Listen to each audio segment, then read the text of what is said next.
अपने ही देश में जाटा व चमार समझे जाने वाले लोग गुलाम हुआ करते थे। इन्हें मजदूरी मांगने का अधिकार नहीं था, मजदूरी का समय भी तय नहीं था और दूसरों की बेगारी करते थे। दूसरों की दया पर जीवन निर्भर था। घर बनाने का अधिकार नहीं था, शिक्षा लेने का अधिकार नहीं था, ज्ञान लेने और देने का अधिकार नहीं था, बोलने का अधिकार नहीं था, संपत्ति रखने का भी अधिकार नहीं था। जानवरों से बदतर जिंदगी जिया करते थे और महिलाएं और भी ज्यादा शोषित थी। महिलाओं को पति के मरने के बाद पति के साथ उसे जिंदा जला दिया करते थे और सती प्रथा पर रोक लगाई गई अंग्रेजी सरकार के द्वारा। तो विधवा रहना पड़ता था सारी जिंदगी और विधवाओं को गांव के बाहर रहना पड़ता था। अच्छे कपड़े पहनने का अधिकार नहीं,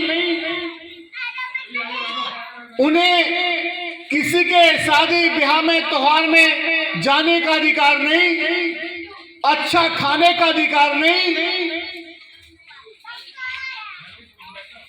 अगर उन्हीं विधवाओं का शोषण धर्मगुरु राजगुरु राजपुरोहित करते थे, उनका बलात्कार करते थे।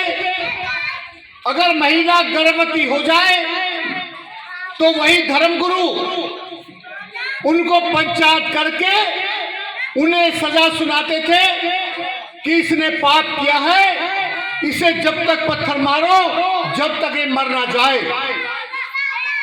यह नंगा करके उनके बदन से शहद लगाकर जंगल में छोड़ दिया जाता था या फिर खड्डा खोदकर जिंदा जमीन में गाड़ दिया जाता था।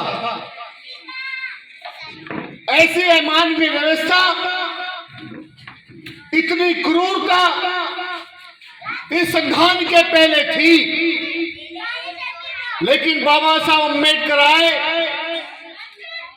उन्होंने दबे कुचले शोषित पीड़ित हजारों वर्षों से गुलाम समाज की जंजीरों को अपनी कलम की तलवार कलम से काट दिया। बाबा साहब ने जो मजदूरी तय नहीं थी वो मजदूरी तय करवाई। मजदूरी का समय तय नहीं था, समय तय करवाया। संपत्ति रखने का अधिकार नहीं था, संपत्ति रखने का अधिकार दिलवाया। बोलने का अधिकार नहीं था, बोलने का अधिकार दिलाया। रास्तों में चलने का सुबह शाम अधिकार नहीं था, सुबह शाम रास्तों में चलने का अधिकार दिलवाया। और बाबा साहब ने एक और बड़ा काम किया। पहले रानी की कोख से राजा पैदा होता था, राजा का ही बेटा राजा बनता था। बाबा साहब ने वोट का अधिकार देकर इस दबे कुचले शोषित पीड़ित समाज को, जिसका ये भारत था, उसको वापस राजा बनने का अधिकार दिया। लेकिन ये कितना दुर्भाग्यपूर्ण है,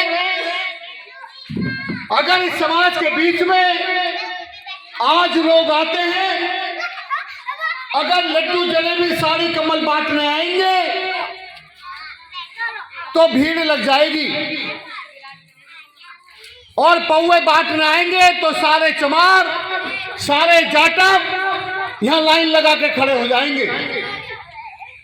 लेकिन इसी समाज को जब कोई जगाने आता है तो ये आगे पीछे सोचता है कि हमारा क्या फायदा है, हमें क्या मिलेगा।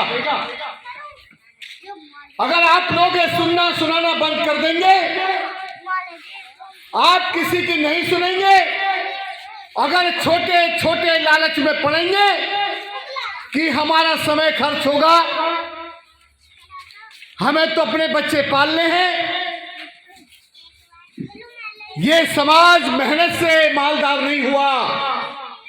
जिसको कभी रोटी नहीं मिलती थी, खीर खाने के लिए जमींदार रस नहीं देता था, रस का मैली देता था, तो मैली को निचोड़कर उसमें खीर बना के खाना पड़ता था। और भुखमरी में मुर्दा मवेशियों का मांस खाना पड़ता था, मरे हुए ढोर का मांस। आज इन चमारों को, इन जाटव समाज के लोगों को मुर्गे में भी स्वाद नहीं आता। जो कभी अपनी लड़ाई नहीं लड़ सकते थे, आज देश और समाज की लड़ाई लड़ रहे हैं।